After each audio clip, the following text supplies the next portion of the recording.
Alors, bonjour et bienvenue sur la chaîne Oribani ou sur la newsletter Oribani. Ce mois-ci, on va vous présenter, Juliette et moi, Indra, une des créatrices présentes dans la boutique Oribani, parce que on s'est dit que pour accompagner la newsletter, ce serait bien d'avoir une petite vidéo chaque mois d'un créateur présent dans la boutique. Comme ça, vous découvrez l'univers du créateur et qui se cache derrière l'étiquette. Et ce mois-ci, c'est Indra. Bienvenue Indra. Pourrais-tu, pour ceux qui débarquent et qui ne te connaissent pas, te présenter? Alors, je m'appelle Indra Libon. J'ai créé ma marque en 2015.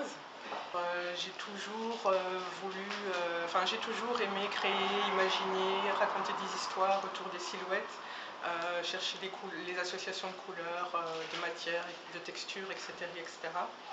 Mais la vie a fait que je me suis retrouvée réceptionniste dans un cabinet d'avocats. Et un jour, je me suis bloqué le dos pendant 3 jours, ce qui m'a permis de bien réfléchir à mon avenir, ce que je voulais faire, ce que je ne voulais plus faire. Et je me suis dit que c'était le moment de me lancer. Donc j'ai pris des cours de couture et de patronage pour avoir les bases. Et en 2015, j'ai commencé avec une collection, Ladies and Gentlemen. Donc ce sont des smokings, des vestes de smoking d'hommes transformées en vestes de smoking pour femmes, comme celle-ci par exemple. Et sur ton site internet, comme slogan ou comme phrase d'accroche, tu mets du neuf avec du vieux, ouais. Tout en équité. Ouais. Et qu'est-ce que ça veut dire pour toi? En fait, en tant que styliste et créatrice, je ne peux pas faire comme si le secteur de la mode était le plus polluant. Donc, je ne peux pas mettre ça entre parenthèses ou faire comme si je ne l'avais pas vu ou pas entendu. Et comme j'aime les défis et que je trouve que la créativité est beaucoup plus développée quand elle est bridée, je suis partie sur le fait de comment créer une collection, une série de vêtements à partir de vêtements qui sont déjà utilisés. Voilà. Donc comment créer des vêtements portables, beaux, stylés, intemporels, donc qui durent dans le temps, de qualité, à partir de vêtements qu'on a déjà utilisés, donc des vêtements que les gens en général jettent. Et moi j'ai toujours fait de l'upcycling ou du recyclage parce que j'aime ça, parce que j'aime le défi que comporte le fait qu'on prenne un vêtement et on le transforme complètement pour en faire quelque chose d'autre. Mais s'ajoute à ça aussi ma conscience, mes valeurs.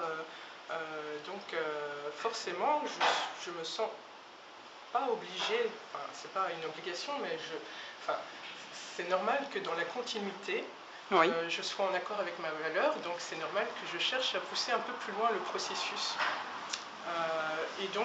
Voilà pourquoi je me retrouve ici chez Oribani. J'ai expérimenté une série de jupes faites à partir de chemises d'homme. Tu peux nous montrer? Ouais. Donc voilà. Alors le problème se posait comment j'allais faire pour les tailles, comment j'allais faire pour les faire en série, c'est-à-dire en plusieurs, donc par exemple un small en plusieurs coloris. Enfin voilà, c'est ce que j'ai essayé de faire avec une petite série, on va dire, parce que ça prend du temps. Donc voilà, ici on a par exemple 2 small, medium. Donc, je précise que ce sont des tailles, des jupes taille haute que l'on porte, ouais, comme ça un peu. Je sais pas si on voit. Si, on voit. Voilà. Je vais essayer de zoomer pour qu'on voit les détails. Donc, voilà, ça c'est le devant. Et c'est fait à partir de chemises d'homme. Oui. Voilà, que je trouve...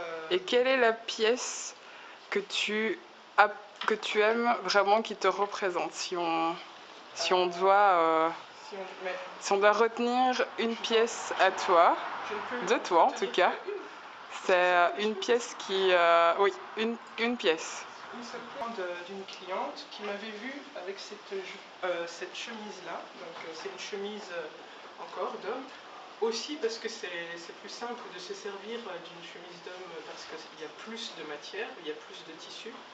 Et donc là, on peut un peu jouer justement avec...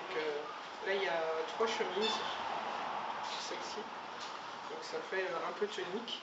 Ce que j'aime aussi, c'est qu'on peut la porter en été sans rien en dessous et en hiver avec un petit legging ou avec un jeans. Voilà quoi. Et donc, il y a une nana qui a voulu avoir la même. Alors, le problème, on ne pourra jamais avoir avec le upcycling, c'est compliqué d'avoir la même chose. Donc j'ai essayé de rester dans le même état d'esprit. Elle est contente, elle viendra la chercher la semaine prochaine. Et voilà, c'est ça qui m'amuse aussi beaucoup, c'est de créer quelque chose d'unique. Quelque chose d'unique et en même temps, voilà, on commence à se rapprocher des séries, tu vois, de ce que je voulais expérimenter. Donc ça, c'est par exemple, c'est une taille small et la mienne est plus une taille medium. Ok. Voilà. Et bon, ça, c'est quelque chose déjà qui me représente pas mal. Parce qu'on voit, voilà, j'aime bien chipoter avec les détails sur les manches, tu vois, la forme que peut... j'aime mettre les formes en valeur, donc que tu sois fine ou ronde, enfin voilà, j'aime habiller la femme et célébrer ses rondeurs, donc je vais toujours essayer de travailler, par exemple ici, sur le devant pour, voilà, pour mettre en valeur une silhouette, une taille fine, des belles hanches. Voilà. Et ça fait quoi de faire partie comme ça d'un collectif et d'avoir un point de vente physique à Bruxelles? Le point de vente, c'est quand même une première pour moi, donc je suis quand même assez fière. Et donc je remercie Juliette pour ça. Ça me permet d'expérimenter mes petites, comment dire, mes petites expériences de collection, de séries, etc. etc. Et voilà, maintenant ça va me permettre de pouvoir m'exposer et d'aller chercher d'autres boutiques pour pouvoir exposer. Alors voilà, merci Indra de t'être prêtée au jeu de l'interview. Je te souhaite bonne chance pour ça. Merci beaucoup. Merci à vous d'avoir regardé cette interview et n'hésitez pas à suivre les prochaines qui ont lieu tous les mois. Bye bye!